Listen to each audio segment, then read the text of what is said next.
Katta tanaffusdan so'ng yana kanalda video chiqishni boshladi. Bugungi videoda sizlar bilan 2025-yildagi eng mashhur animelar haqida gaplashamiz. Hammaga assalomu alaykum. Sizlar Mafilm News kanaldasizlar. Agar tayyor bo'lsanglar, bugungi qiziqarli videomizni boshladik.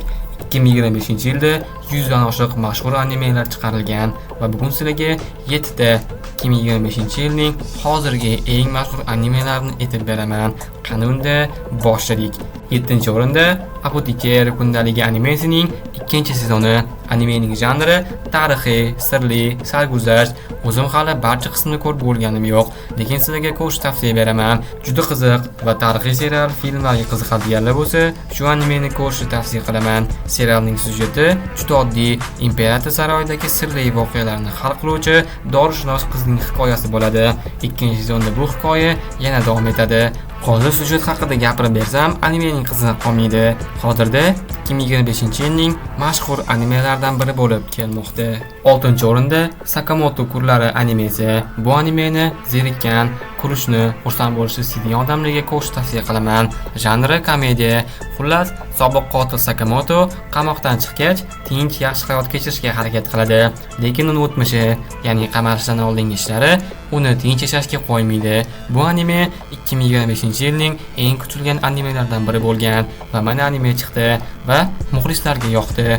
Bu anime ham hozirda 2025-yilning mashhur animelaridan biri bo'lib kelmoqda. 4-o'rinda Frieren Beyond Journeys End animesi. Bu animeni Marvel va DC muxlislariga ko'rish tavsiya qilaman. Syujeti fantastika va drama ham. Qahramonlar jamoasining sarguzashtlaridan so'nggi hayoti va o'tgan vaqt haqida anime hikoya qiladi.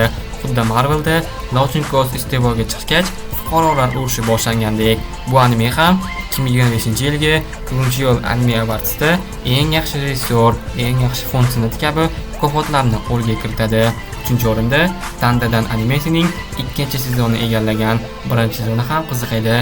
Bu animeni ujus kino ko'rib mazza qiladiganlarga tavsiya qilaman. Janr horror, ujus va sirli. 2-mavsumda Evil Eye nomli yangi va dahshatli antagonist Zeus paydo bo'ladi. 2-sezon iyul oyining boshida chiqishi kutilmoqda. Juda ham ko'p muxlislar tomonidan. 2-o'rinda hamma bilgan Demon Slayer Iblislar qotili animesi. Kimetsu no Yaiba Infinity Castle trilogiyasi. Janri fantastika, juda ham qiziq bo'lgan anime. Bu Kimetsu no Yaiba Infinity Castle trilogiyasining tugashidir. Kimetsu no Yaibadan so'ng Infinity Castle trilogiyasi tugaydi. Anime 18-iyulda Yaponiyada premyera qilinadi va 1-o'ringa keldik. 1-o'rinda Solo Leveling animesi. Bu anime fantastika janrini yororgan desam adashmagan bo'laman.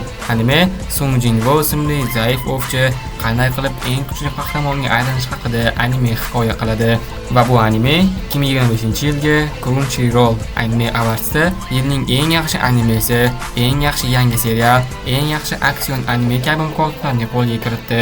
Bu juda ham zo'r. Videoni reklamadan so'ng davom ettiramiz. Sizlar YouTube kanal ochdinglar va videolar qo'yasizlar. Videolarga previewlarni ham o'zingizlar qilib, logo bannerlarni ham o'zingizlar qilgansizlar va videolaringizda ko'pmas kam prosmotr oldi. Nima uchun? Birinchidan, sifatsiz preview odamlar sizlarning videolarini ko'rishdan oldin ustidagi rasmiga, tekstiga qarashadi va sizlarga hozir ikkita rasmni ko'rsataman.